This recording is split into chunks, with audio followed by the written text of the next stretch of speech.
It's a really refreshing look at the South Asian community. It's exciting. It's got its own soundtrack.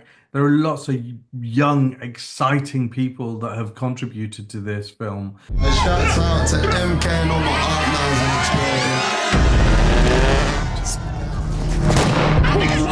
Check the car! Streets are dirty, yes, but deal with it. Go! Hi all, it's Silesh Ram, AsianCultureVulture.com. How are you doing? Thanks for joining me. Be talking to the actor Nitin Ganatra, who many of you will know from his stint in EastEnders. He's now in a new British film called Apnas, our own. Yeah, let's go and find out more. Nitin Ganatra, welcome to AsianCultureVulture.com. How are you?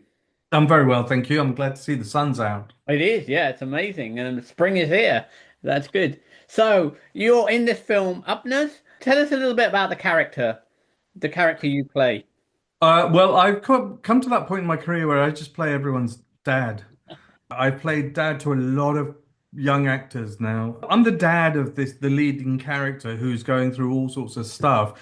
They have a very close relationship, father and son relationship, and there is an element of father having been a bit of a bad boy in his past, but now obviously with having kids and responsibilities, he's a much more of a mild-mannered chap.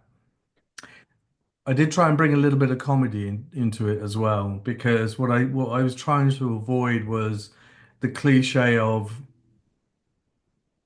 just a severe, religiously moral, oppressive Asian dad. Yeah. We don't. It's been done too many times, and we wanted to find something real. You must get a lot of scripts and people asking you to be part of projects. What does it take for Nitin Ganatra to be involved in a feature film like this? Millions, millions and millions. This one didn't have that. You have to kind of find a reason for doing a project. It's not a project that's paying well. So if you're not going to do it for the money, why are you going to do it? And there's something about this film that the script had a real rawness to it. You can have an Asian gangster film. It'll be the same old cliche, but this one had a real energy about it. It was a really energetic feel. There was a lot of character work. There was a lot of improvisation. Although we had a script and a really solid script, they really relied on the actors to be creative in the scenes of the movie. So it was a lot more edgier than a lot of the South Asian films I see or have been part of. It's a film that's got kind of all sorts of important issues. Loyalty. Will you ever talk about my family like that? Family issues, right from wrong, which path do you go down? The temptations of the bling and the gold and the fancy cars, but without being too kind of, don't do drugs, don't be a bad person. It avoided that. It's quite a 360 view of Asian working class life, that world that those characters inhabit. It's a reality on the street for some people. It may not be your reality or my reality, but also, we forget that not all Asians are middle class or millionaires. No, absolutely. There is a great celebration for the success of the South Asian community, but we have a class system anyway in the world, and with this, there was a kind of rawness to it, which was a reality that I understood. My boy Elijah can get some work. Knows a few people. Call my dad before he goes back to PK. MK, what did you do? What did I have to do? This is Bradford. I understood that. I understood hanging around on the street. I understood the temptations of, crime. There's all of this stuff going on when I was a kid. One of the other reasons to do something like this is that I like working with younger people. I've been an actor for like 32 years, and there weren't that many people when I started who would give you a little bit of a guiding hand or to help you with ideas. And that wasn't just for me, that was for the South Asian community who are entering to the acting industry. To pay it forward a little bit, I want there to be a British South Asian film industry. And I think that it's up to some of the older folk to help facilitate that as well. So I like working with young people as well. That's good. So you're talking about improvising and coming to the set with maybe your own ideas and the way you could. Do you like that, being able to play a character a little bit off script? I love it when a director and a writer are pushing you to be more creative. It's not often you get that because sometimes you can do a job where you're just told where to stand and say your lines and move over here at this point and then possibly even say it like this and where you just feel like a puppet and that gets very boring and that's happened on lots of jobs but then on other lots of jobs I've had directors who have really trusted the creative input of Surely that's why they want you because you've got all this experience and you bring a certain energy and charisma to the screen. well, that's very kind of you, but then, it's a kind of double-edged sword. You get lots of actors who think they're creative, who are coming out with utter nonsense. I might even been one of those people several times, but it's nice to feel like a creative contributor on set, other than just being moved around like a piece. Working with the young actors and some of the established like Rehan Sheikh, there's a beautiful scene, you and him, it's an incredible face-off, two really veteran, well-known actors. When you come to make a decision about being in a movie, is that important to you, the cast? Well, I never get to know who's Right. in the cast really. I don't really know. I always hope it's just going to be nice people who have got some manners and have a little bit of skill. Rehan and I haven't seen each other in years, and it was such a lovely reunion for us. It's got to be at least 20 years I haven't seen Rehan. God, that. So, and we kind of started back in the day, like Yeah. 30 years ago. So we were very excited to see each other and improvise scenes together. I may have a small home, but it is a home filled with love. I have a family. What do you have? And we hung out a lot. So that was a lovely reunion. And he's doing a show at the moment, which is he's blowing the stage apart on that. And also with younger actors, I was a younger actor once, and just to be on a film set was exciting enough. But then to be around, I tell you a quick story. I remember watching the movie Gandhi.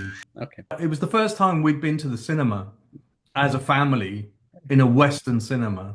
Right, so we'd never been into an English cinema as a family. You've been to Bollywood, like, There were two in Coventry. There were two cinemas that did Bollywood movies. right. So that's where we went. So we went to see this film about Gandhi, and I was about 13.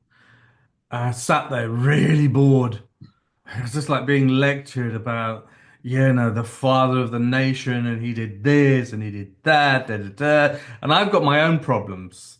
I got my own problems surviving the skinheads at school.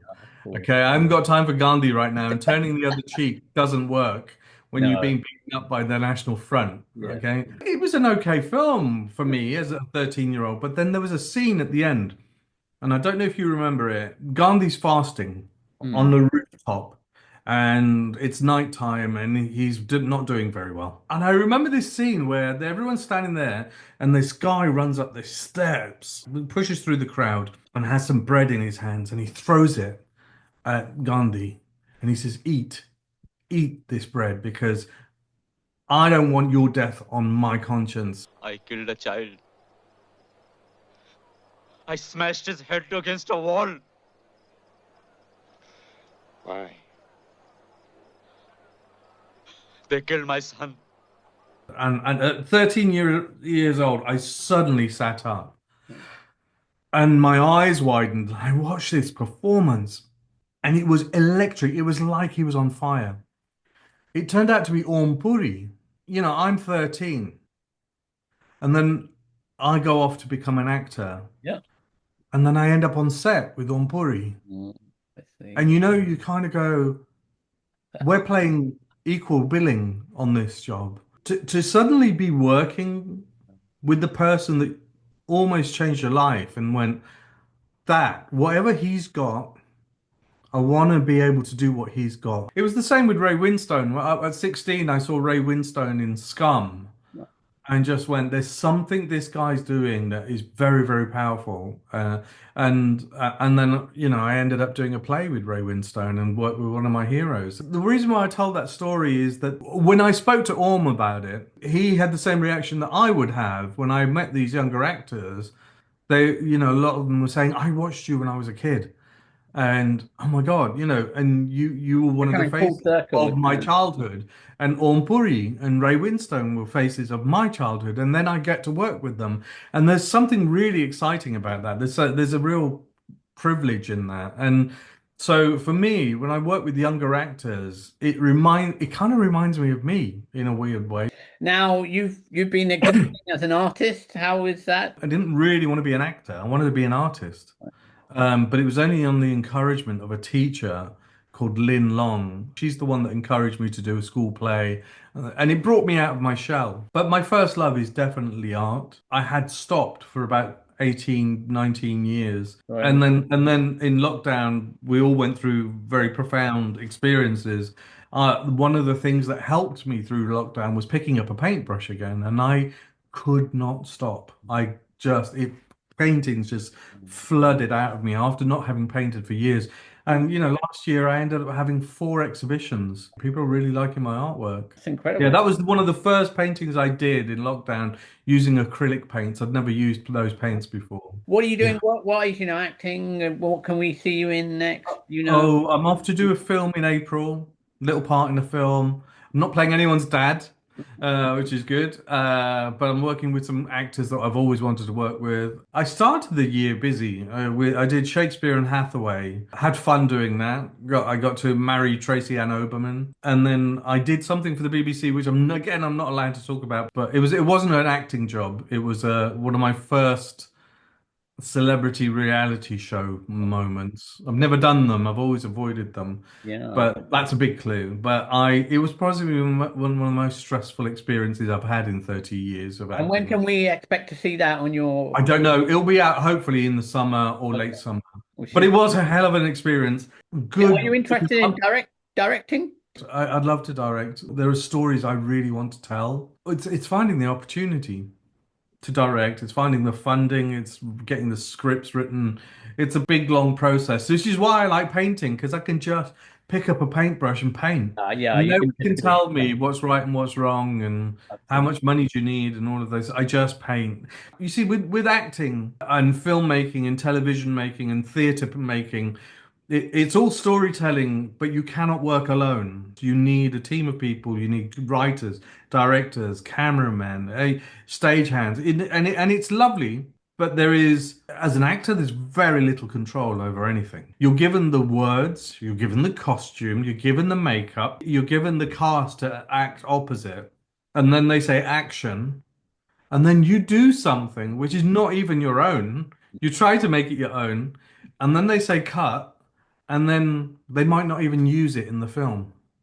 I've got loads of stories that I want to write, lots of, but I can't sit in front of a computer. Weirdly, I can spend 9 hours in front of a canvas and not move, but I can manage half an hour in front of the computer. So just rounding up, what's your abiding memory of making Apnas? And why do you think people should watch it? It's a really refreshing look at the South Asian community. It's exciting. It's got its own soundtrack. There are lots of young, exciting people that have contributed to this film. And I think it's the next phase. I'm just glad to be part of something that's fresh and new and breaking stereotypes, because the younger generation don't give up. They have guts, and they have courage, and it's just so exciting to be around that. I thrive on that. So it's a great film. It's exciting. It's got a kicking soundtrack. It's shot beautifully, and it's raw. It's refreshing. So I encourage everyone to go and see it. Thank you so much for your time. It was brilliant. I hope we'll talk again, when the next project comes up. But it's good to see you again as well. You need to tell us everything you know. Listen, I'm gonna find you and I'm gonna kill every single member of your little family of yours.